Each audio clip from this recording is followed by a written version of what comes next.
विद्यार्थी मित्रांनो, लक्षात घ्या, आपण एक चालू घडामोडी हे बॅच सुरू करतोय. त्या बॅचचं स्वरूप असं असेल, त्यांनी लक्षात घ्या, आपण इथे काय बोललेलं आहे की चालू घडामोडी ही बॅच असणार आहे. त्यात एक चालू घडामोडी कुठल्याही पुस्तकामधून करायची गरज पडणार नाही. कारण लक्षात घ्या, त्याचं जर तुम्ही एक म्हणत असेल तर चालू घडामोडी हा विषयच असा आहे का तुम्हाला एका पुस्तकामधून कुठलंही तुम्हाला 100% ते पुस्तक तुम्हाला सहकार्य मिळेल किंवा ती तुम्हाला फायदेशीर राहील असं नाहीये. मार्केटमध्ये जे काही पुस्तक आहे, कुठलंच पुस्तक वाईट नाहीये, पुस्तकं सर्व चांगलेले आहेत. पण ते जर विचार केला तर प्रत्येकाच्या समजण्यावरती, प्रत्येकाच्या वाचण्यावरती असतं ते पुस्तकाचं स्वरूप काय ठरलेलं असतं. त्यामधून कुठला मुद्दा समजून घ्यायचा, कुठला मुद्दा नाही, हे सर्वात महत्वाचं असतं. पण एक लक्षात घ्यायचं, ज्यावेळेस आपण एखादी मुद्दा समजून घ्यायला जातो तर त्याची तयारी, आता तुमच्या समोर एक लक्षात आलं नंतर सर मग पुस्तक नाही वापरायचं किंवा पुस्तकात, तर खरंच तुम्हीच विचार करा, आज जे मित्रमंडळी तुम्ही अभ्यास करत असेल, खरंच पूर्णपैकी पूर्ण मार्क्स पडतात का आपल्याला? नाही. एकच मुद्दा तुम्हाला वेगवेगळ्या पुस्तकांमध्ये वेगवेगळ्या स्वरूपात दिलेला असतो. प्रत्येक लेखकाने हेच खूप चांगल्या पद्धतीने काम केलेलं असतं की सर्वात जास्तीत जास्त चांगल्या क्वालिटीचं तुम्हाला देण्याचा प्रयत्न केलेला असतो. पण एक लक्षात ठेवा मित्रांनो, परीक्षेचं स्वरूप जसं बदलत चाललेलं आहे, परीक्षेचं वातावरणाच्या दृष्टिकोनातून जर आपण बघितला, तो पॅटर्ननुसार जर आपण बघितला, तर एक लक्षात घ्या की तुम्हाला मूळ जोपर्यंत तुम्ही वाचणार नाही, एखादी मुद्दा अगदी मुळापासून समजून घेणार नाही, तोपर्यंत तुमचे कुठलेच प्रश्न सुटणार नाही, अगदी वरती करून जमणार नाही. कारण 2025 जाऊन 2026च्या उंबरठ्यावरती येऊन थांबलेलो आहे. आता बघता बघता सर्व सरळ सेवाच्या परीक्षा सुद्धा आता एमपीएससी कडे जात चाललेल्या आहे. त्यानंतर एमपीएससी सुद्धा आता काटे टाकायला लागलेली आहेत, नवीन पॅटर्न बदलायला लागलेला आहे. आणि राज्यसेवा जरी विचार केला तर ते त्यांनी सुद्धा युपीएससीच्या पद्धतीने एक डिस्क्रिप्टिव्ह पद्धतीने एक पॅटर्न पुढे आणलेला आहे. मग एक लक्षात घ्यायचं, मग तुम्हाला अभ्यास करायचा, मग चालू घडामोडीचं महत्व खरंच वाढलेलं आहे की कमी झालेलं आहे हे तुमच्या लक्षात येतं. मग ज्या वेळेस तुम्ही विचार करता, मग एखादी पुस्तक मार्केटमधलं खरंच तुम्हाला फायदेशीर राहू शकेल का?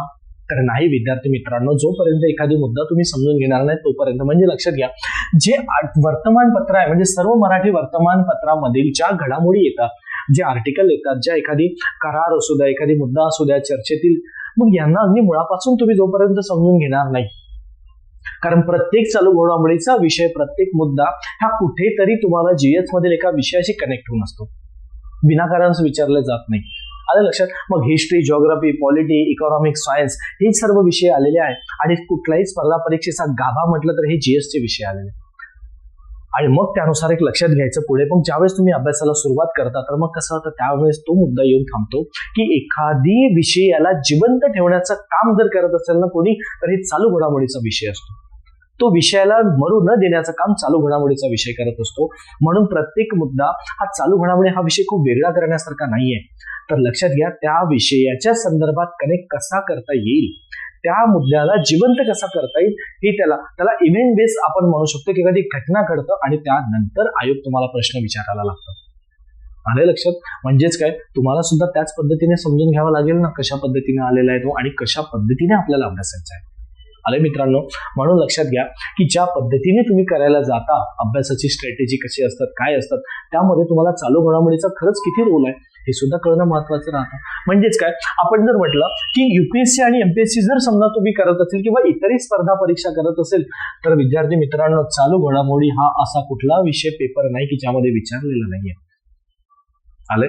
मग जोपर्यंत एखादी मुद्दा तुम्ही मुळापासून जेव्हा समजून घेता, त्यावेळेस कुठली पण परीक्षा द्या, कुठल्याही पेपरला द्या, कुठल्याही डिपार्टमेंटचा द्या, तर त्यावेळेस तुम्ही स्वतःविषयी आत्मविश्वास असायला पाहिजे की नाही, माझा चालू घडामोडीचा अभ्यास हा एका दिवसाचा, एका महिन्याचा नाही, तर हा निरंतर चालू असणारा अभ्यास पाहिजे तुम्हाला. हा विषयच असा आहे की तुम्हाला रेग्युलर नियमित स्वरूपात अभ्यास करावा लागतो. एखादी न्यूजपेपर मधला आलेला आर्टिकल हे कसं करायचं, काय असतं, त्याचा मुद्दा कसा समजून घ्यायचा, तर हे आपण आता प्रत्येक आठवड्याला भेटणार आहोत. आणि प्रत्येक शनिवारी हा सकाळी तुम्हाला 10 वाजता तुम्हाला आपण ऑनलाईन स्वरूपामध्ये, लाईव्ह स्वरूपामध्ये भेटत राहणार आहे प्रत्येक शनिवारी, बरोबर?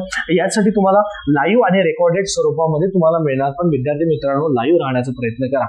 आणि फक्त किती, तर 21 रुपयामध्ये ती बॅच असणार आहे. त्याचा कालावधी हा 12 महिने आपण देतोय. म्हणजे 2026 मधील ज्या परीक्षा असेल ना, त्या परीक्षा तुम्हाला कशा कव्हर करता येईल हा. आणि खूप डिटेलमध्ये न जाता त्या घटनेचं स्वरूप, त्या घटनेचा मुद्दा आणि त्या घटनेची पार्श्वभूमी कशा पद्धतीचं आहे एवढं सुद्धा स्वरूप घ्यायचं आहे त्यामध्ये.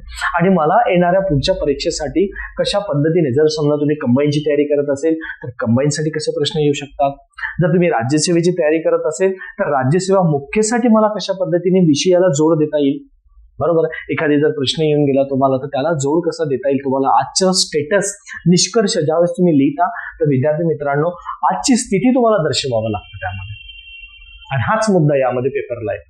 आलं लक्षात. म्हणून त्याच अनुषंगाने आपण देण्यासाठी आलेलो आहे. जी आपली ऍप आहे ज्ञानमय एज्युकेशन नागपूर, बरोबर आहे. तर ही ऍप प्रत्येक विद्यार्थ्यांनी तुम्ही जॉईन करायची. प्ले स्टोअरला जाऊन तुम्ही इन्स्टॉल करून तुम्ही जॉईन करा आणि त्यामध्ये तो कोर्स दिलेला आहे. म्हणून विद्यार्थी मित्रांनो हा प्रत्येकाने काय करायचं, घेण्याचा प्रयत्न करा. तुम्हाला खाली स्क्रीनवर दिसत असेल तर ती ऍप इन्स्टॉल करा प्ले स्टोअर वरून आणि प्रत्येकाने ह्या कोर्सला ऍडमिशन घ्या, प्रवेश जॉईन करा. फक्त क्षुल्लक किमतीमध्ये, फक्त 31 रुपयामध्ये पूर्ण वर्षभर मिळणार आहे. आणि प्रत्येक शनिवारी हा आपण लाईव्ह स्वरूपामध्ये राहणार आहे. म्हणून प्रत्येक विद्यार्थ्यांना नोटिफिकेशन येईल, त्यांनी जॉईन व्हायचं आणि नक्की ह्या झालेले व्हिडिओ सुद्धा बघा आणि नंतर पुढे होणारे सुद्धा व्हिडिओ तुम्हाला बघता येईल. काळजी करू नका, हे तुमच्यासाठी चालवलेला उपक्रम आहे. म्हणून विद्यार्थी मित्रांनो प्रत्येक विद्यार्थ्यांपर्यंत पोहोचवण्याचा प्रयत्न करा. आपल्या अवतीभोवती बरेच विद्यार्थी असतात, त्यांना खूप गरज असतात अभ्यासाची, स्ट्रॅटेजी कशी काय, आणि येतच नाही तुम्हाला जीएस विषयी, पण तुम्हाला जे काही देता येईल मी देण्याचा प्रयत्न करणार आहे. म्हणून काळजी करू नका, तुम्हाला भरपूर देण्याचा प्रयत्न करू. विद्यार्थी मित्रांनो तुमची चालू घडामोडीची भीती सुद्धा दूर होईल आणि त्यासोबत तुम्हाला कसं करता येईल साठी तुम्हाला स्वतः सुद्धा करता आलं पाहिजे यासाठी सुद्धा तुम्हाला गाईड करेल. काळजी करू नका. धन्यवाद.